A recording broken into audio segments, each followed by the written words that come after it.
Welcome to Video Podcast number 35. And this podcast is going to follow the format of my last few podcasts. I'm going to give a portion that's going to be free to the general public. And the remaining portion is going to be exclusive to my Patreon.com subscribers. And I think you know, by the way I just gave you the look I gave you. Yeah. The free portion is going to be directed at some motherfuckers. But as I do on my show, I rarely, if ever, point out specific names unless I feel like it's absolutely need to. But now, as you know, well, I'll tell you the general. My free portion is going to be pretty much a rant and me just breaking some shit down like I do, Alan Roger Currie style. And my exclusive portion for Patreon subscribers is going to have to do with sex talk, creating your own openings to introduce sex talk in the conversation. Both identifying openings that women present you with, and then or creating your own openings. So that's going to be the exclusive portion. That's going to be for my $10 Patreon subscribers, my $10 tier Patreon subscribers. As always, all my relevant and important links are in the description section below. You can provide me with public feedback below. A word on public feedback in a second.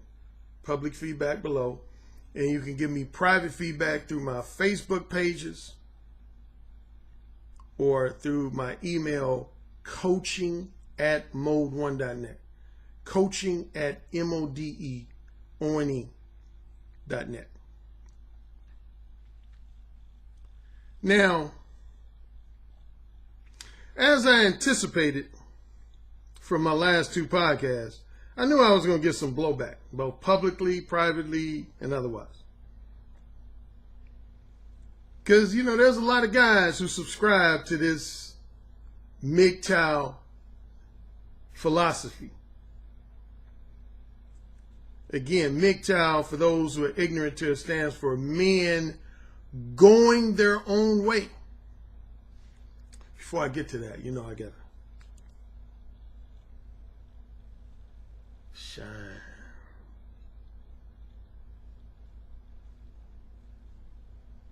This is my shit.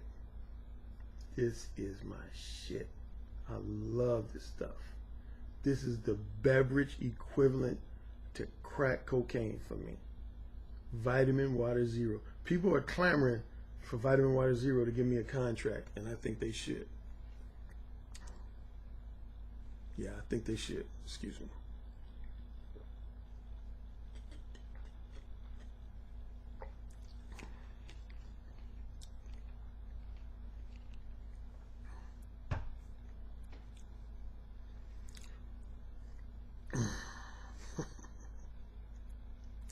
Now, some people are so predictable. First of all, there's an article I wrote related to my next to last podcast, the one entitled MGTOW versus Hardline Alpha Males versus Eternal Bachelors. I wrote an article on the Negro Manosphere, which is posted below. Okay.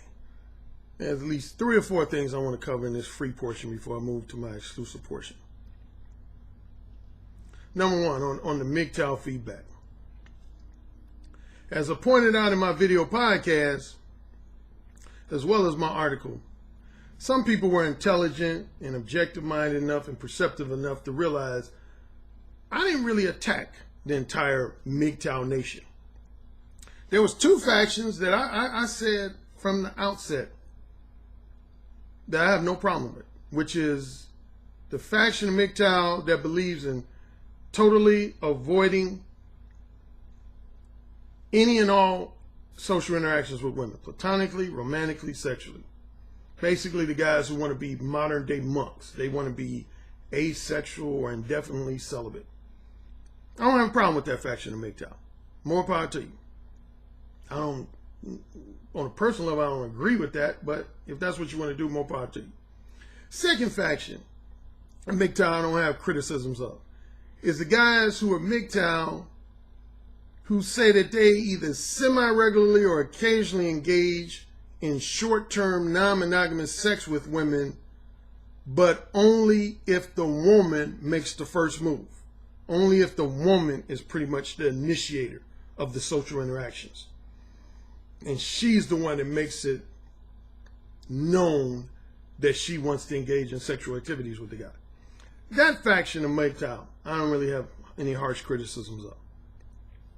The main to rehash, without getting into full detail, the main faction of MGTOW I have problems with is guys who have come in my comment section, and I've seen them in other people's comment section, that basically try to present themselves as a womanizing MGTOW.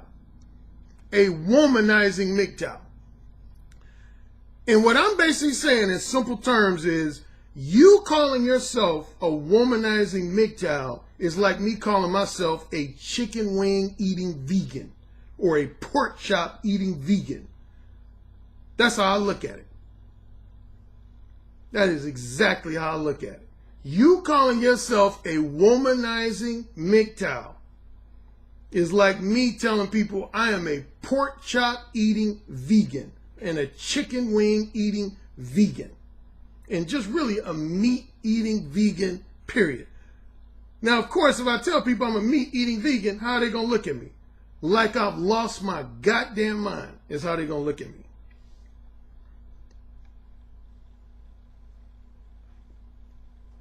And I hate when these things keep coming up. Because that's a blatant contradiction in terms.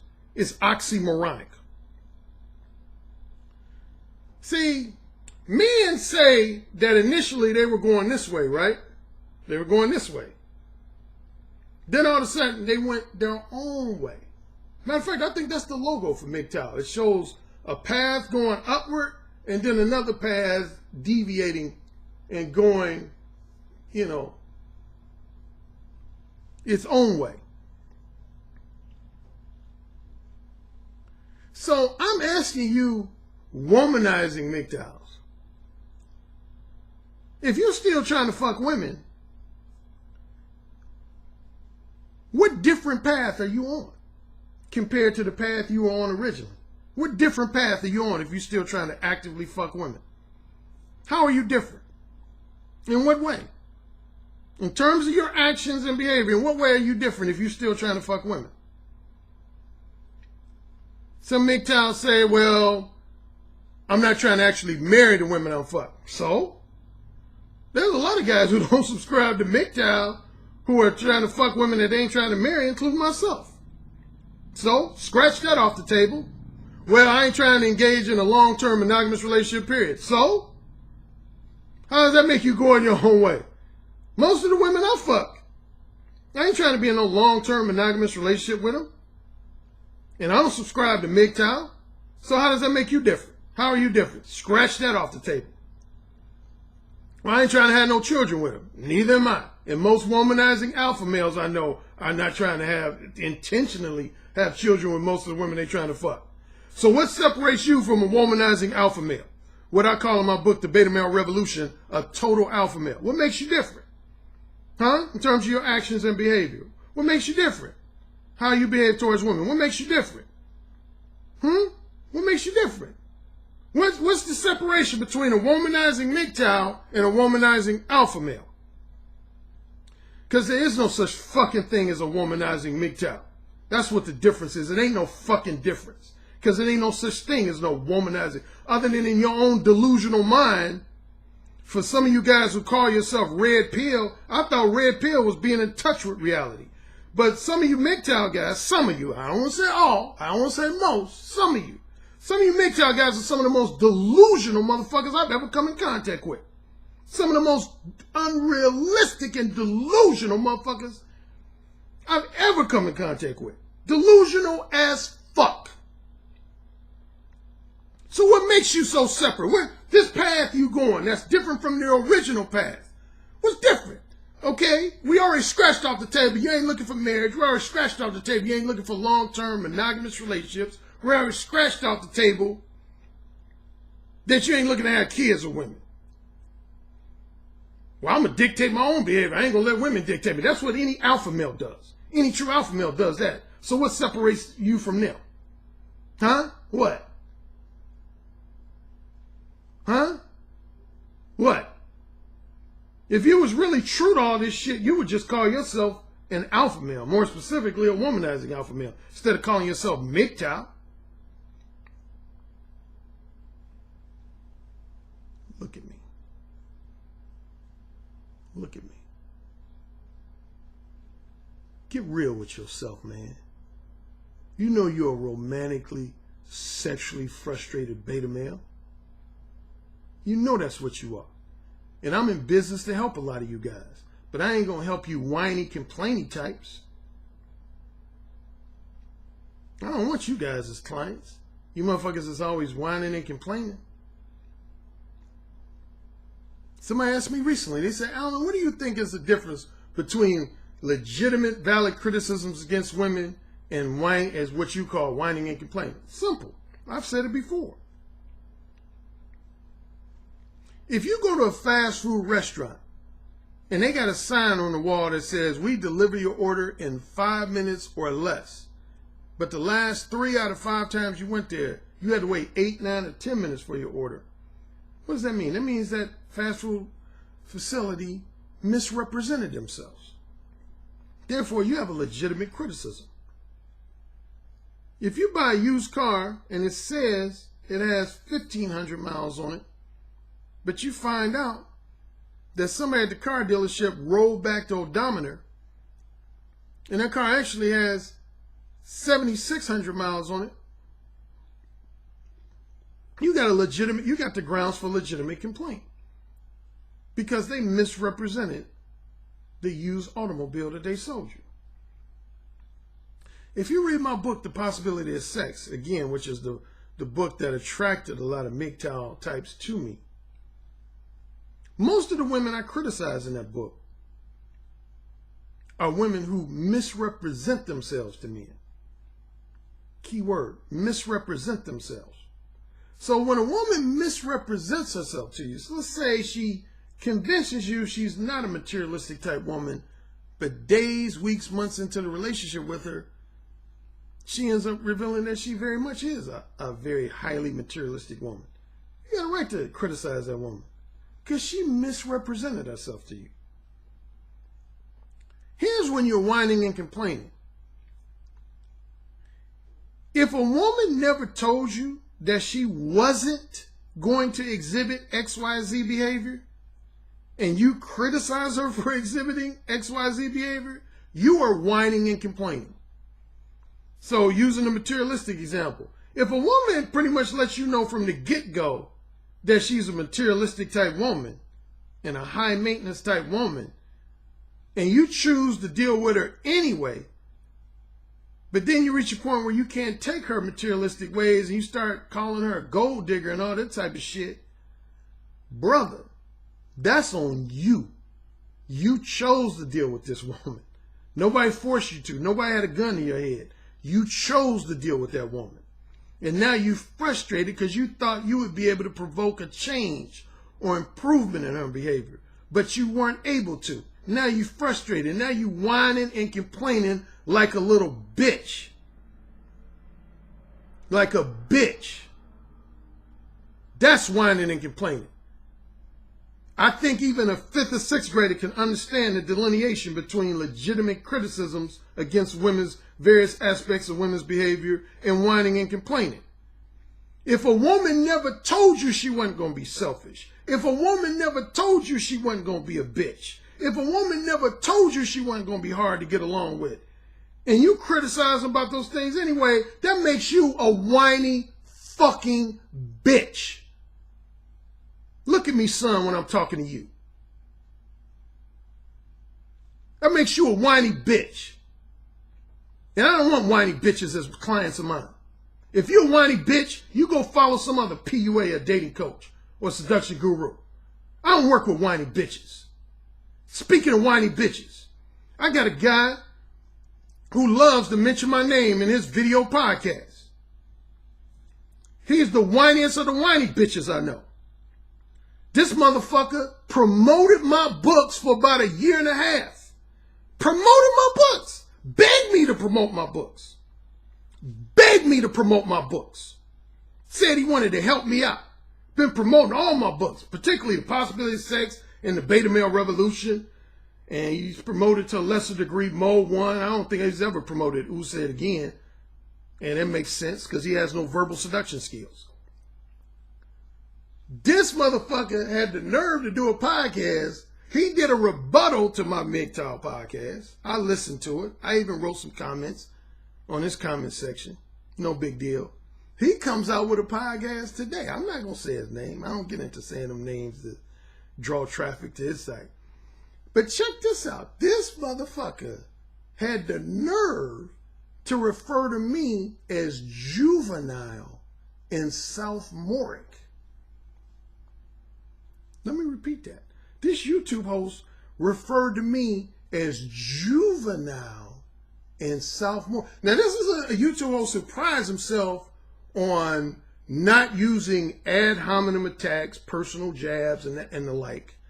That sounds like a personal jab to me. That sounds like a personal jab to me. He called me.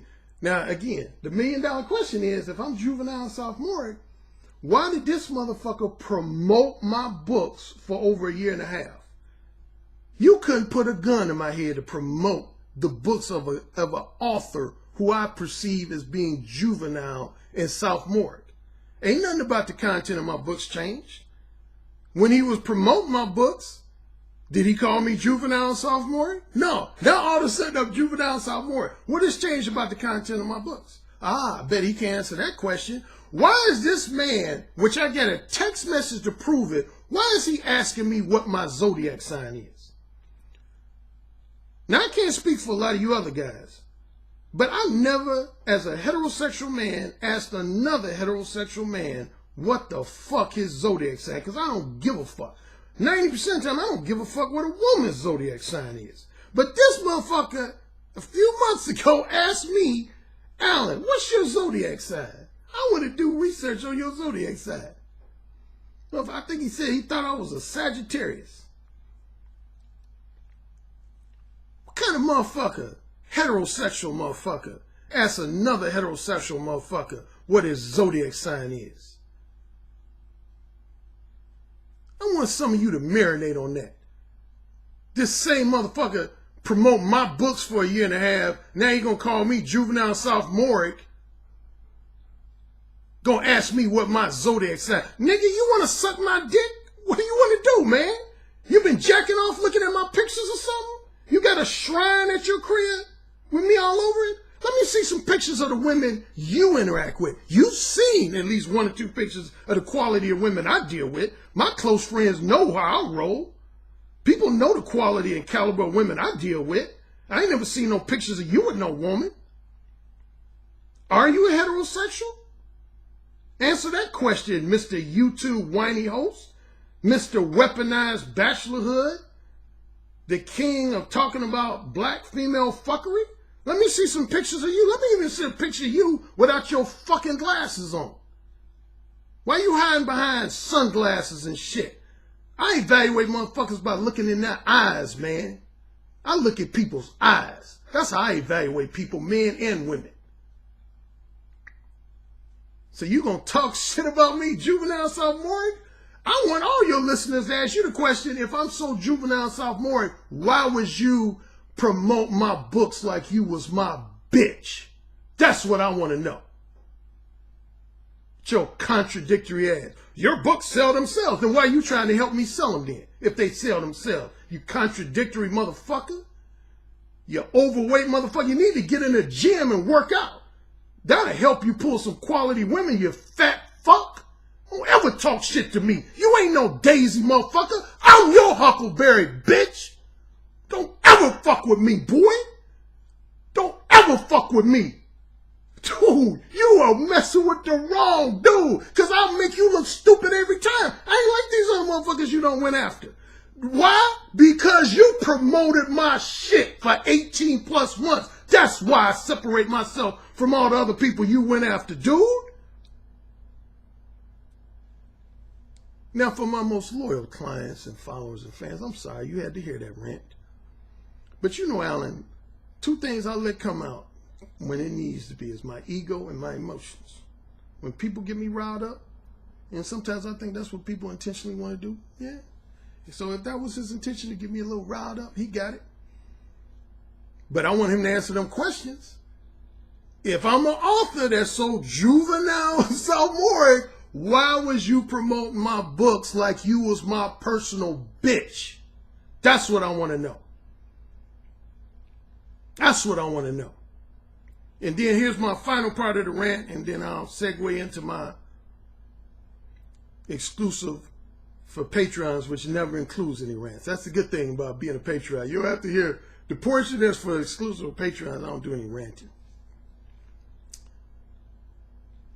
Now, one of the things that this same YouTube host, and I've had other people in his defense, he ain't the only one who's done this. I used to have this guy on Facebook. I'll call him Peter. He was from the Czech Republic. He used to always try to challenge me on different stuff to do with my dating advice. And his main thing was, Alan, I'm not sure if I can co-sign what you said because there's no evolutionary psychologist that backs it up. I would need to read scientific data and research evidence that an evolutionary psychologist can confirm and validate your assertions and your opinions and blah, blah, blah. Man.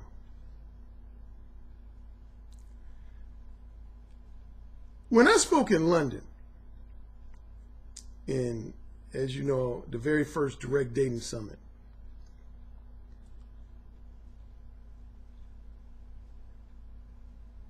I'm going to give a compliment and a criticism of the guys in our audience in London. It was a lot of guys, probably about, I don't know, I think it was about 350, 400 guys. I don't think I met any guy that weekend in London that was unintelligent, that lacked intelligence, that was just like a dumbass, a knucklehead.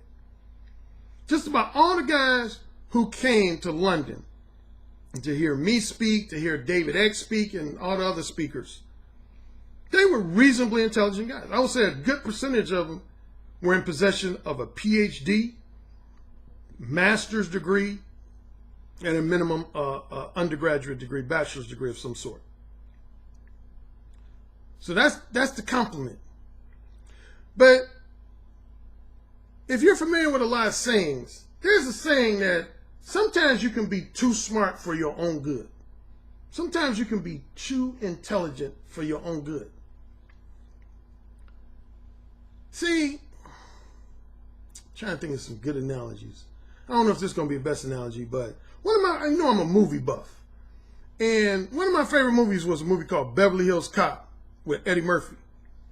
That's the movie that really, truly catapulted him to fame. And if you haven't seen it, it's a really good movie. I saw that movie actually 5 times at the movie theater.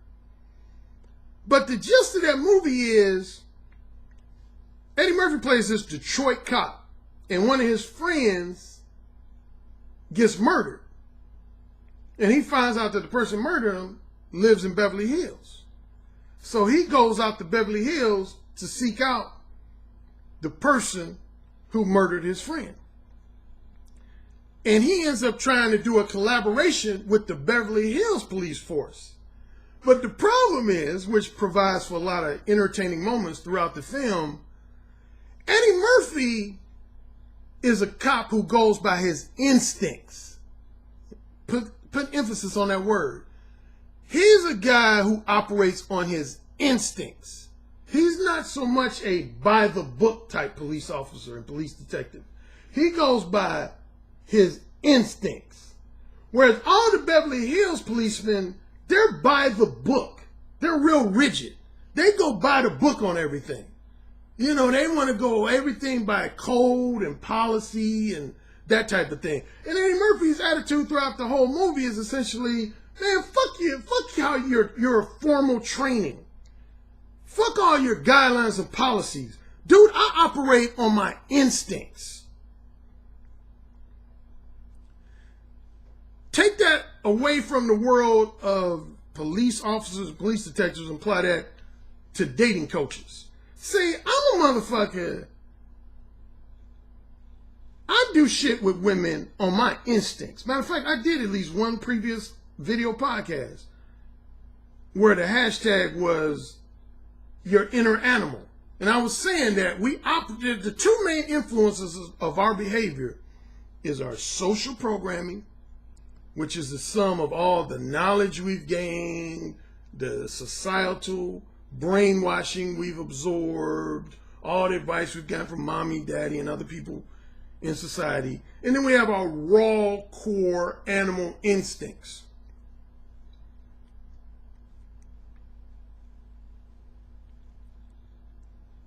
Now, I say with all due respect to guys who have made it their career, I don't ever like to disrespect or undermine anybody's career.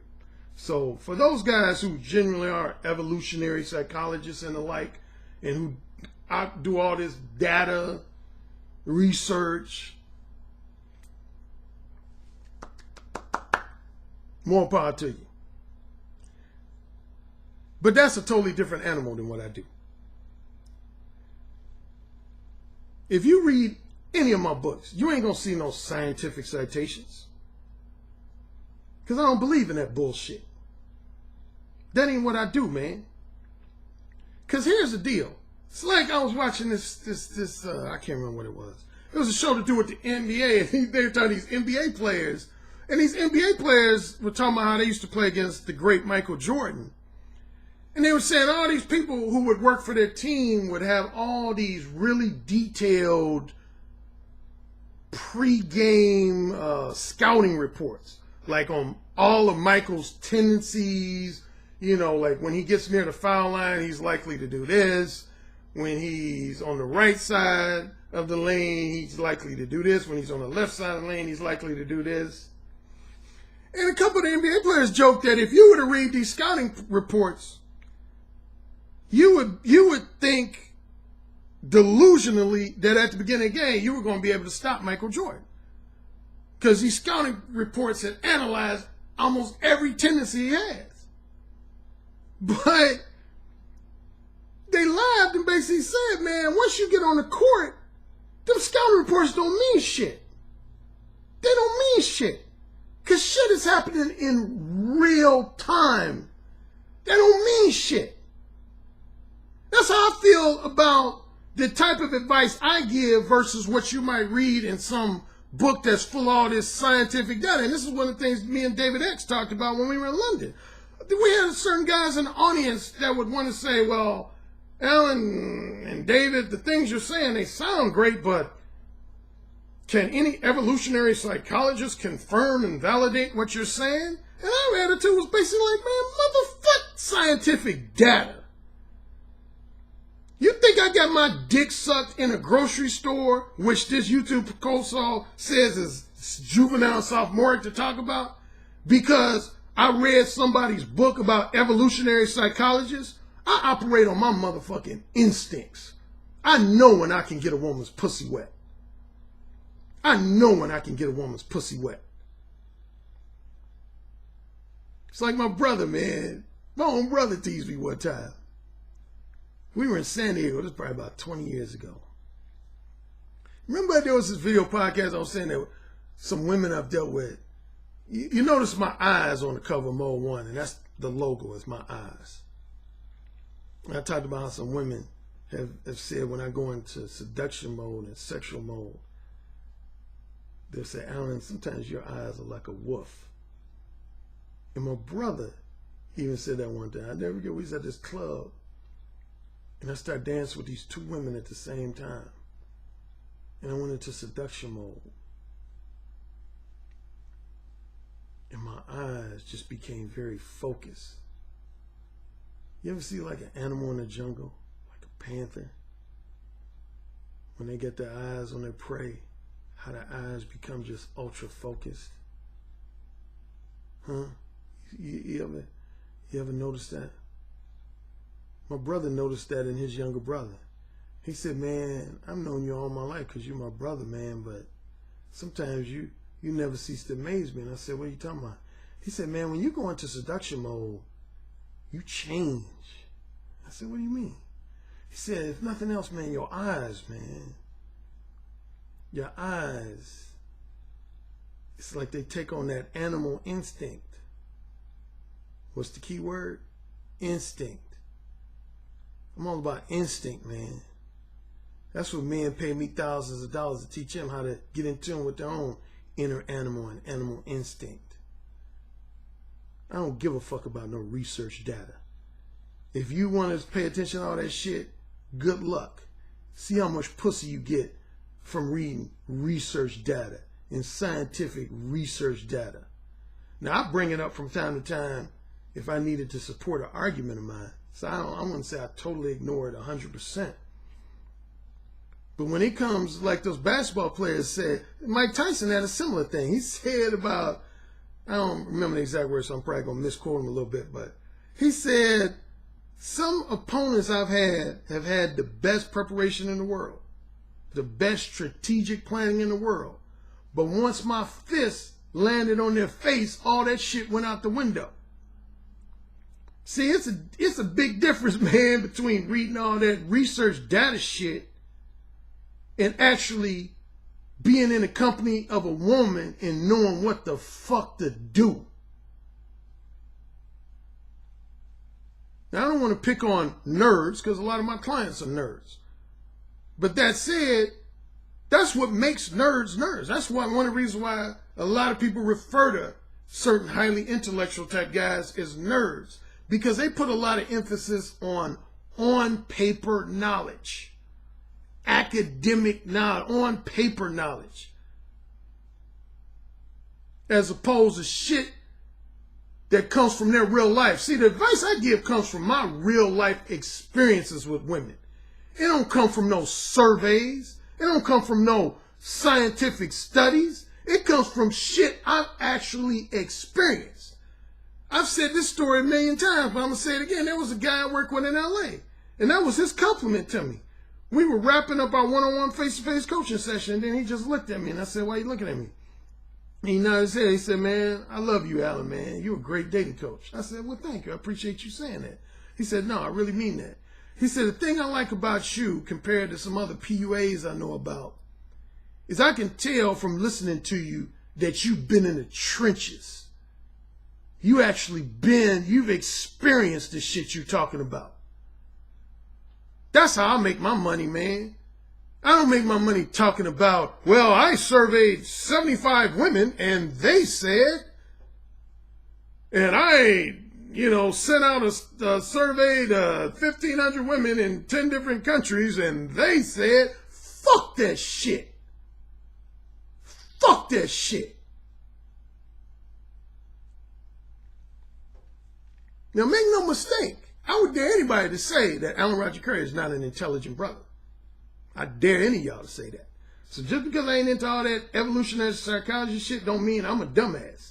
But what it means, and I can speak for at least one other probably two other dating coaches, because I know Stevie D. Williams, he feels the same way, and David X feels the same way, man. We ain't about all that shit, man. All that, what this study said, and what this research survey said. Because most of the motherfuckers conducting them studies and surveys, they ain't fucking. They ain't getting no pussy.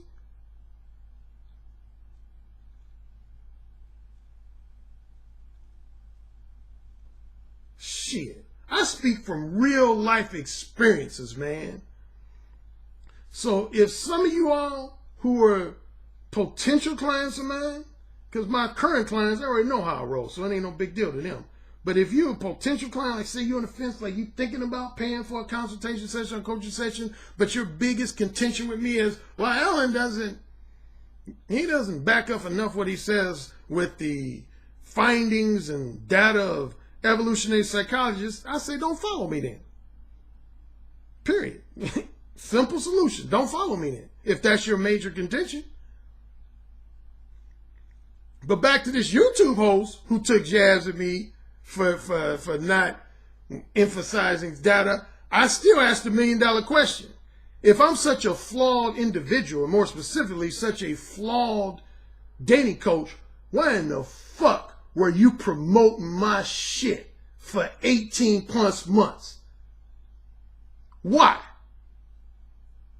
Why were you promoting my shit? Motherfucker, my books that you say can sell themselves, even though you always breaking your neck begging me to offer to help me sell them.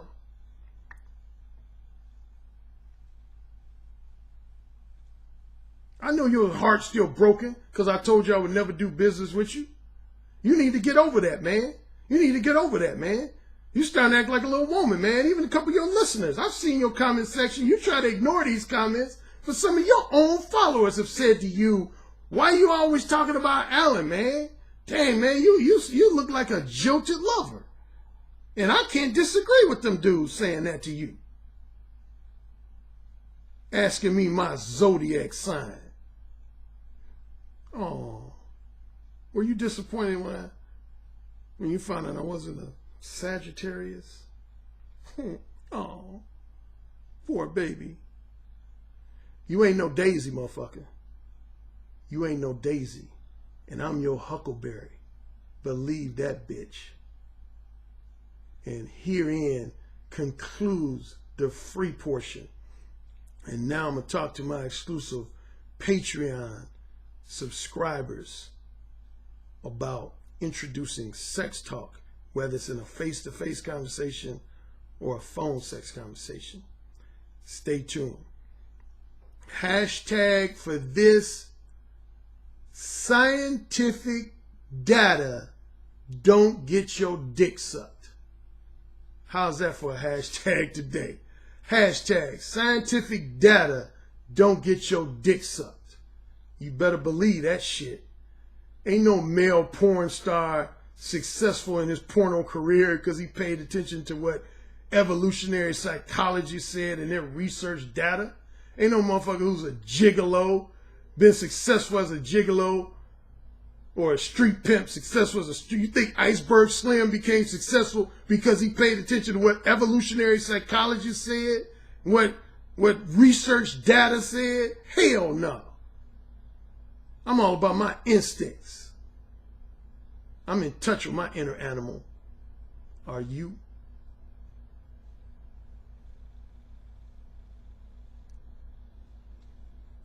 Now that we got our rant, my vicious rant and roast behind me, welcome to my Patreon subscribers. This is for my $10 subscribers and up. Excuse me.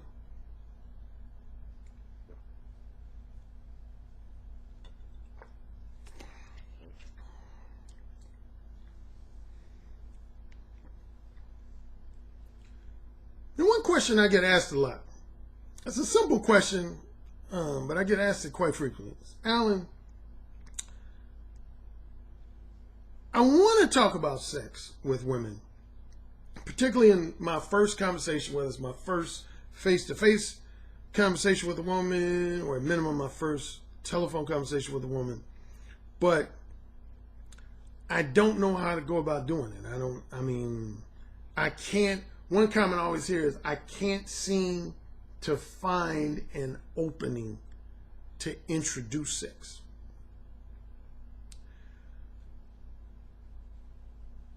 Two things. Number one, some of you guys don't pay attention to openings that are given to you. And then my second point will be, if there are no openings for you to identify, you just simply got to be bold and create your own opening. I'll start with the first. I remember I was working with this client, and he let me hear, technically, I don't recommend you guys doing this, because technically I want to say this is, at minimum, this is unethical, and it might be illegal. You're not supposed to record telephone conversations unless you make the person you're talking to aware that you're recording them. So I would say, if you secretly record someone, at minimum that's unethical, and at maximum it could be possibly illegal if you were to make it public. But anyway, this particular client, he would record some of his conversations with women because he wanted me to give him feedback on what he did right, what he did wrong. And I remember there was one conversation where he was talking to this woman, and he said, I wanted to bring sex up, but there wasn't any openings. But what was funny is when we went through the conversation, I ended up identifying at least 2 or 3 times where this particular woman did give him an opening. I'll give you some examples. I want to say here, well, I'm not going to just limit it to that particular conversation. I'm going to just say conversations in general. Let's say you're talking to a woman and she says, hey, Fred, how you doing? Oh, that's funny you call. I'm glad. You know, I just got out the shower. And right after I got out the shower, I heard the phone ring. You see, some guys might miss over that and say, oh, okay, that's cool, Julie. Hey, Julie, yeah, this is Fred. And, you know, I just want to call and see how you doing. You know, how's your day been going, blah, blah, blah, blah, blah. See, if you were to skip right through that, right there, you just missed an opening. Anytime a woman tells you she just got out the shower, man, you gotta pounce on that. You gotta pounce on that. Like, anytime a woman says that to me, the first thing I say is, did you play with your pussy in the shower? Simple, straightforward question. Anytime I hear the word shower, my ears perk up. If I hear a woman either say, I just got out of the shower, or when I call her, she says, oh, I'm just about to get in the shower, I'll usually say something like, I bet you're going to play with your pussy when you get in the shower, aren't you? Because the truth of the matter is, I don't know if you guys know this, but one of the most frequent times that women masturbate is when they're taking a bath or when they're taking a shower. That's one of women's top 2, top 3 most frequent times that women masturbate, is when they either taking a bath or taking a shower. So anytime a woman mentions taking a bath, or I just got out the bath, or I'm getting ready to get into the shower, or I just got out the shower, right there I'm like, so you gonna play with your pussy? Or did you play with your pussy? Gotta jump on that, man. That's an opening. That's a common opening. Another common opening. A woman either just watched a TV show or a movie or just read a book that has something to do with sex. Like, let's say you're talking to a woman. She says, yeah, me and my girlfriends, we were watching 50 Shades of Grey on Netflix. Oh, my God, that was such a tripped out movie. See, right there, you got to jump on that. If a woman mentions 50 Shades of Grey, you got to say, oh, so what'd you like about 50 Shades of Grey? You know, that movie's all about fucking. So what was your favorite fucking scene in that movie? Or if you're not ready to get that X-rated, just simply ask and say, you know, try to get feedback. Like, what did you really like about it? What did you think was erotic or arousing about the movie 50 Shades of Grey, about the book 50 Shades of Grey? Yeah, so anytime, that's one thing I always listen out for. If a woman talks about, again, a TV show that I know got love scenes in them or sex scenes in them, or a movie that I know got some type of provocative love scene, a sex scene in it, or a book that I know centers around sex, I'm going to always ask questions, man. You don't let that pass. You don't say, oh, okay, that's interesting. Okay, yeah, I hope you enjoyed the movie. No. Burp number 2.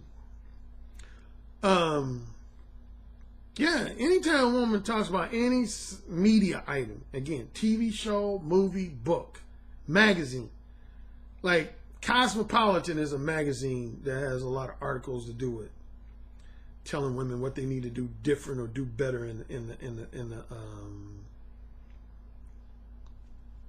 in the bedroom. So if a woman says, yeah, I just read Cosmopolitan magazine, say, I bet they had an article in that magazine about fucking. Another one, working out. Oh, I just got back from the gym. And, I was working out. Trying to keep that round ass in shape, huh? That's one I always throw out there. Because obviously if a woman's working out, she's trying to keep something in shape. Usually it is. The main thing women know that men pay attention to is their tits, their ass, and how small their waist is. Their tits, their ass, and how small their waist is. Out of those three, I always choose to concentrate on the ass. So when a woman talks about working out, I'll usually say something like, okay, yeah, got to keep that nice ass of yours in shape. Yeah. Openings, man. What are some other openings? Now, really, you shouldn't let a woman go on too long talking about her ex-husband or ex-fiance or ex-boyfriend or just an ex-lover in general. But if you're willing to do so, make it work in your favor. So you don't want to just listen to someone say, do you have some time to be like a listening ear? I gotta tell you, my ex-boyfriend who I dated for 5 years, he just called me and we were talking and he just gets on my nerves. Instead of you just listening to her kind of venting and ranting and rambling about her, again, her ex-husband, ex-fiance, ex-boyfriend, ex-casual sex lover, whatever.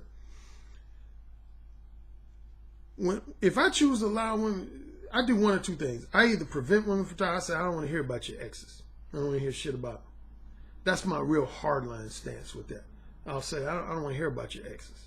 I don't care. But if I want to make it work in my favor, I might ask a question like, so, did your ex-boyfriend used to just slap you on the face with his dick? Or, I bet your ex-husband used to fuck you anytime he wanted to. Ask questions to see what type of woman she is sexually. And just use the ex as kind of an opening for you. Like, for example, if you want to find out if a woman likes to suck dick, and if she sucks dick a lot, and she happens to bring up an ex, say, I bet you used to suck your ex-husband's dick all the time, didn't you? I bet you sucked his dick on command, didn't you? Ellen, you're so bad. You're so nasty. Oh my God, you're nasty. Yeah, man. Matter of fact, I'm going to tell y'all a little secret. And this secret might freak some of y'all out. But I'm going to tell some of y'all a little secret. I actually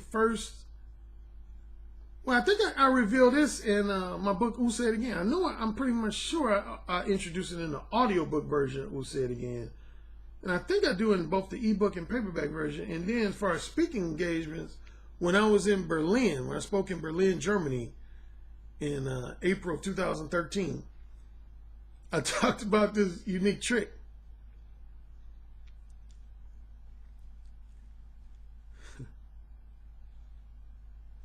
Do you know a lot of times, not too many times, I shouldn't say a lot, I ain't gonna say too many times, not like I've done it hundreds of times, but I've probably done this, I want to say maybe 10 to 15 times. So not too many times, but at least 10 to 15 times I've done this, used this technique.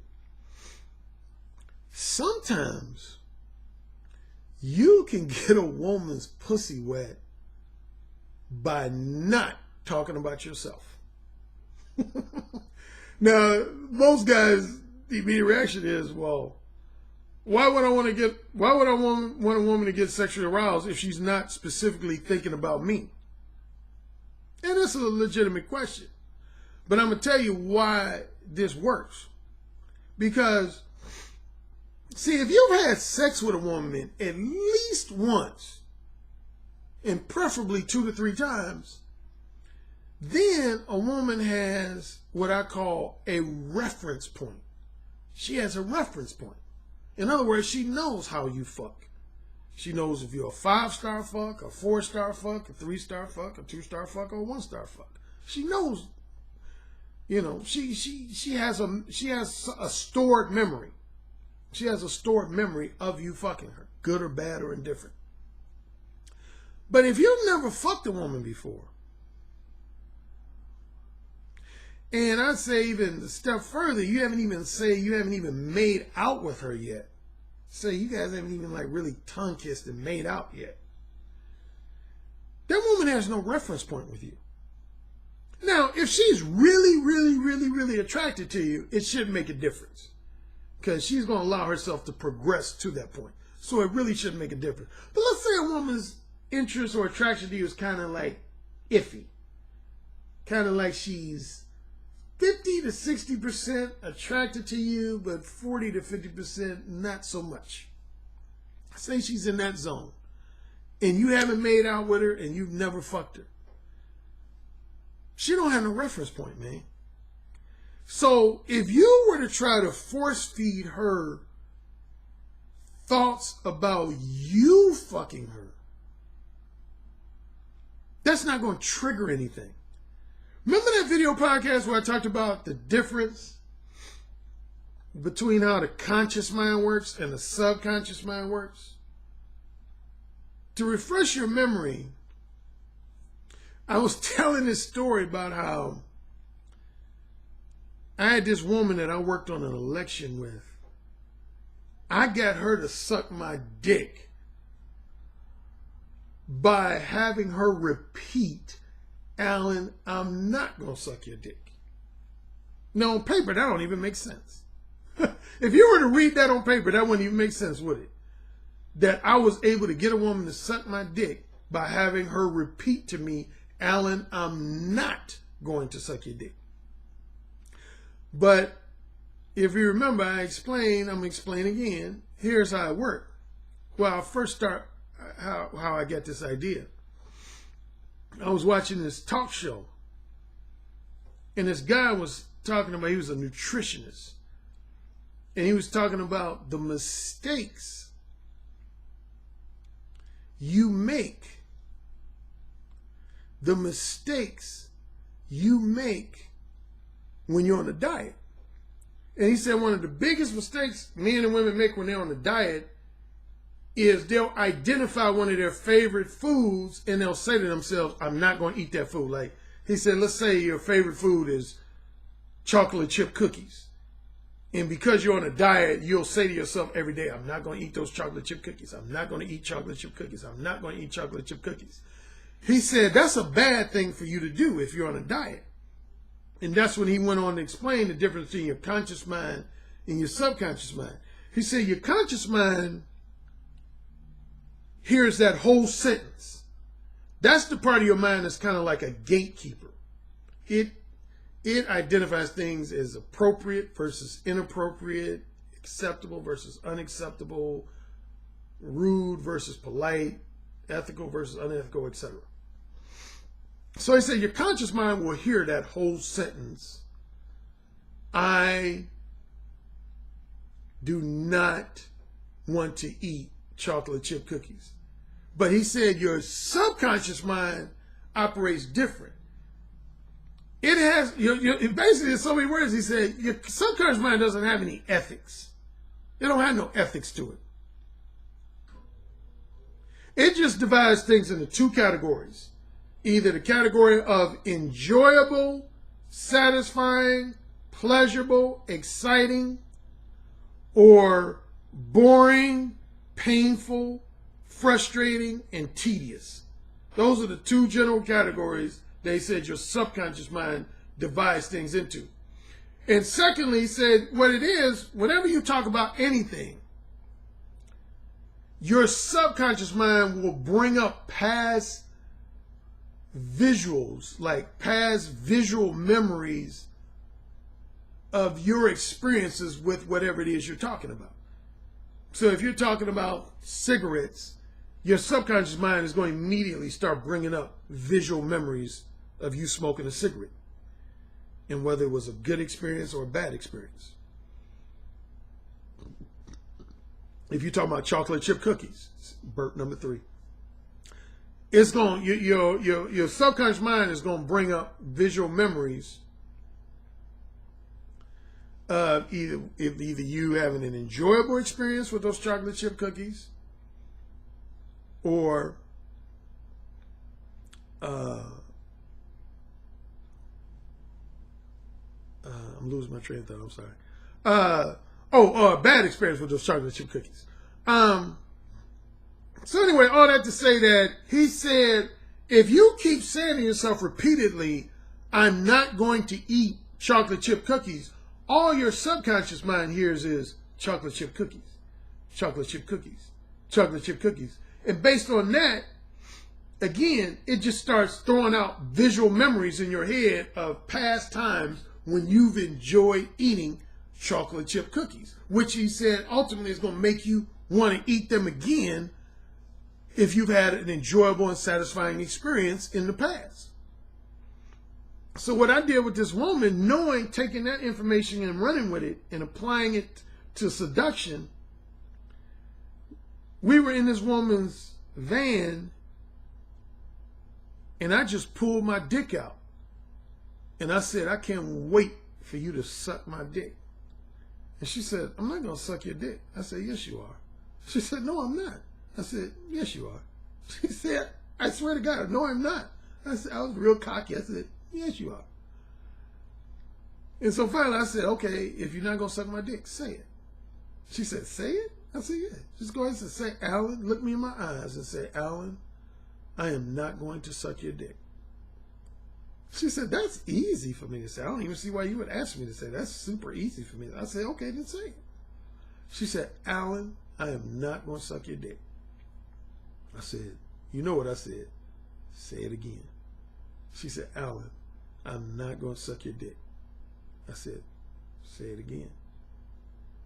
Literally, like I want to say the first 3 to 4 times she said it real firmly. Real with like firm conviction, like I'm not going to suck your dick. Starting with roughly about the 5th time I had to repeat it, her voice volume started dropping. It went from I'm not going to suck your dick to I'm not going to suck your dick. And by the 9th or 10th time she said it, it was real, like submissive, like I'm not going to.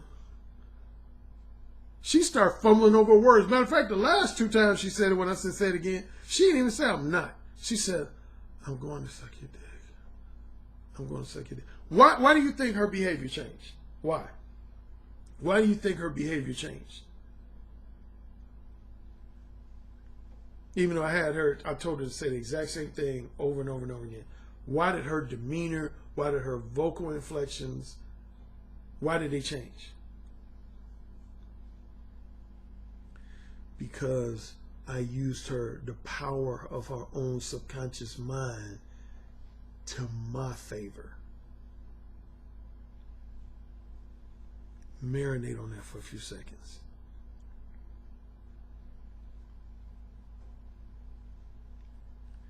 I used the power of her subconscious mind to my favor. Now, the one time it could have backfired, if she had nothing but negative experiences sucking dick, like say the last 5 times she sucked dick, it made her throw up or something. Some guy put his dick so far down her throat it just left it feeling painful or something. Then that's when it would have backfired, because her subconscious mind would have brought up those painful memories. But I betted on the confident assumption that she had sucked dick before, and more specifically, that she had enjoyed sucking dick before. Get it? Get it? Get it? Got it good. Okay. Now, let's go back to what I was talking about when you're talking to a woman, say over the phone, and she brings up her ex. You want it, since she has no reference point with you because you haven't had oral sex with her yet, you haven't had intercourse with her yet, you haven't even made out with her yet. You want it, okay, I'll give you one example of how I did this. It was with a celebrity. I remember one time I was with this woman and she was acting lukewarm towards me. Like, remember I talked about the iffy?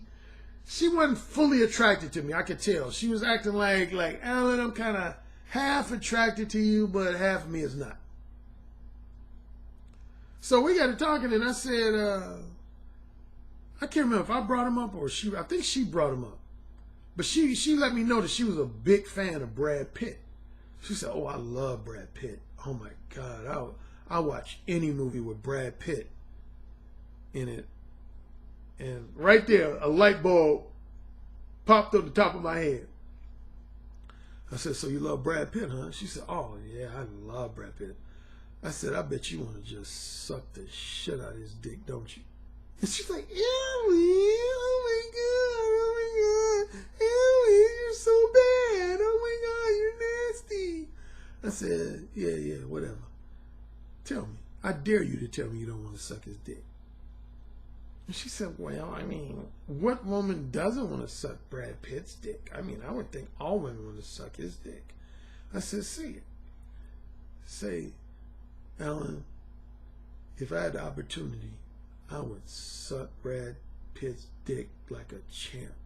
And again, she did a little blushing and, "Oh my God," but she ended up saying it. Of course, I said, "Say it again." She said, "I would suck Brad Pitt's dick. Oh my God, I would suck it." I said, "You would lick his balls, wouldn't you?" She said, "Oh my God, yes." I said, "You would just had the head of his dick all in your mouth." She said, "Oh my God, yes." Now, as I'm saying and having her say this, I'm getting closer to her. I start caressing her arm. I start rubbing on her thigh. Next thing you know, I'm finger fucking this bitch. I'm finger fucking this bitch. Am I finger fucking her, listening to her talk about how bad she wants to suck my dick? No, at least not yet. I'm finger fucking this bitch, listening to her talk about how badly she want to suck Brad Pitt's dick. But when I switched it to me, is I was like, "Where's my finger?" She was like, "In my pussy." I said, "Say it again." She says, "Your finger's in my pussy." I said, "Who got your pussy wet?" She said, "You." She didn't say Brad Pitt. When I asked her the question, "Who got your pussy wet?" she said, "You." And sure enough, we ended up fucking. So what did I do in that instance? I used the power of her subconscious mind coupled with her fascination with Brad Pitt to give me an opening to seduce her and get her pussy wet. And I've done that, like I said, in my lifetime, I've probably done that no less than 10 times. Like, the most frequent time I've done it has not been with celebrities. It's usually been, since I was on the subject of exes, I've done that with when a woman brought up her ex. Like, if I can tell that a woman had good sexual experiences with her ex-husband, her ex-fiance, ex-boyfriend, whatever, sometimes I'll ask them. That's the first thing I'll ask them. If I'm not sure, I'll say, "So how was your sex life with your ex? Was it good, average, less than average?" If they say above average to, "Oh, it was great. I didn't like him personality. He was an asshole, but the sex was good." See, right there, I know she had, what do I know she has? And what do you know if you're in the same situation? If I'm talking to a woman and she's talking about an ex, and I ask her, "How was the sex life?" and she says, "It was above average to exceptional," then that tells me that she has some stored memories that are positive about fucking. So I'm going to use those memories to my advantage. And I'll start off keeping the ex as a co-star, but like I did with the Brad Pitt, what I do is I slowly but surely weed that guy out and replace him with me. So say my objective is I want to find out if she loves to have her ass slapped and her hair pulled when she's being fucked doggy style. I'll say, so I bet your ex used to pull your hair and slap your ass, didn't he? Well, Alan, I don't know. That's personal information. I want to get to know you personally. Okay, yeah, I'll go ahead and tell you, yeah, he did. He used to slap my ass and pull my hair. Did he now? He used to do what? He used to slap my ass and pull my hair. He would do that when he was fucking you in what position? Doggy style. What position? Doggy style. Say, I love doggy style. I love doggy style. Say it again. I love doggy style. Say it again. I love doggy style. Say, I love a hard dick going in my pussy from behind. I love a hard dick going in my pussy from behind. Say it again. I love a hard dick going in my pussy from behind. Say, Alan, I would love your hard dick going in my pussy from behind. Alan, I would love your hard dick going in my pussy from behind. See how I inserted my name? Weeded the X out. Inserted myself in. For the rest of the conversation, I got her talking about me.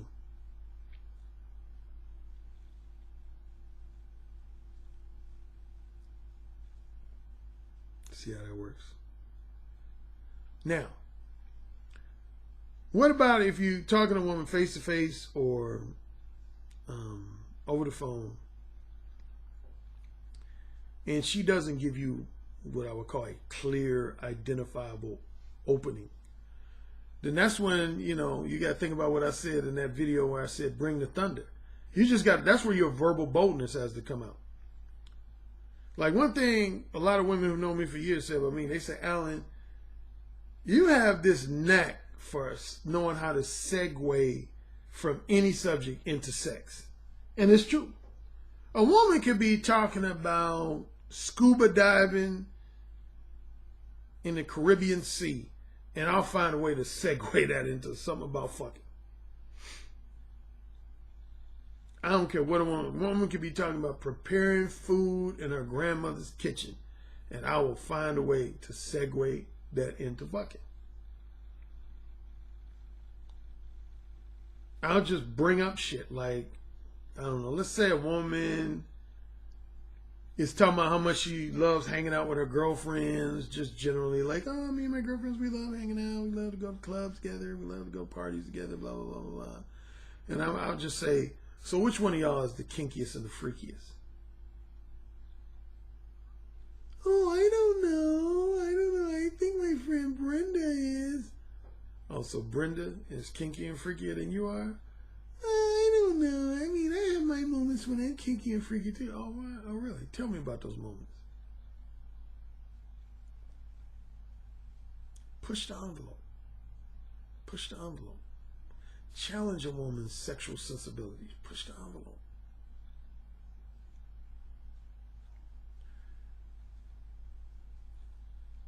Woman talking about her parents. Simply asking, so what did your mother and father, what kind of advice did they give you on dating, relationships in general, and more specifically, what type of advice did they give you about sex? See what she says. And then, this is what I do. Sometimes I'll start out at like a real provocative, explicit level, a triple X-rated level. But other times I build up to that. And for you guys who, what I would call beginners, novices, build up to that. Start off basically, say, doing a PG-13 conversation about sex. Then gradually move up to an R-rated conversation about sex. Then an X-rated conversation. Then a triple X-rated conversation. I've done that quite a few times before. Yeah, just start off with like basic questions like, asking her just her general thoughts on long-term sex versus short-term sex, monogamous sex versus non-monogamous sex, oral sex versus intercourse, anal sex, try to get a good read on her sexually. But yeah, if you don't see an opening, just come out with it. Sometimes if nothing else, if all else fails, I just blurt out some shit. Like, again, we could be talking about the topic that ain't got like nothing to do with sex. And I just sometimes out of the blue just say, when was the last time you played with your pussy? Just out of the blue. I'll do that. I'll say, when was the last time you played with your pussy? Particularly if we're on the phone. That's the question I usually ask over the phone as opposed to face to face. And the reason why is because I want to get a woman to play with her pussy for me over the phone. So I'll say, when was the last time you played with your pussy? In person is tricky. Because as you know, I'm all about what I refer to as the left ear zone. The left ear zone. The left ear zone.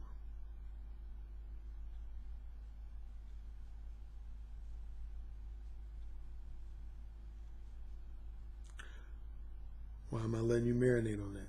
What am I about to say? What am I about to say?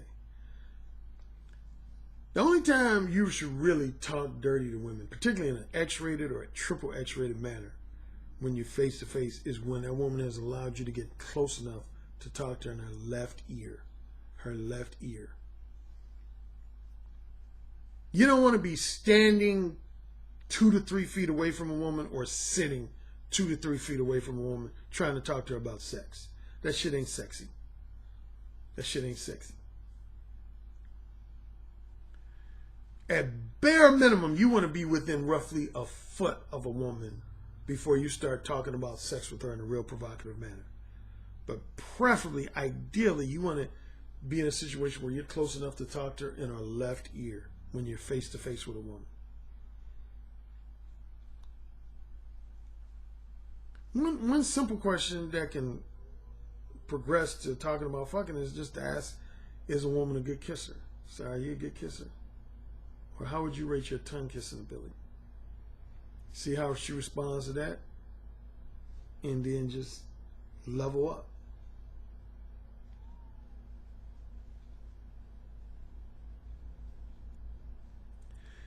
And when you talk dirty to women, don't just say shit just to be for shock value. Remember what I talk about? You want to use. Here's the thing you want to do. Here's the main thing you want to take from this. You, as much as possible, you want to try to use the power of a woman's own subconscious mind, the visuals in her subconscious mind, in your favor. Remember that. When you think about talking dirty to a woman, think about, for example, let's say you want your dick sucked. Don't just say, hey, baby, I want you to suck my dick. Hey, baby, I love my dick sucked. That ain't sexy.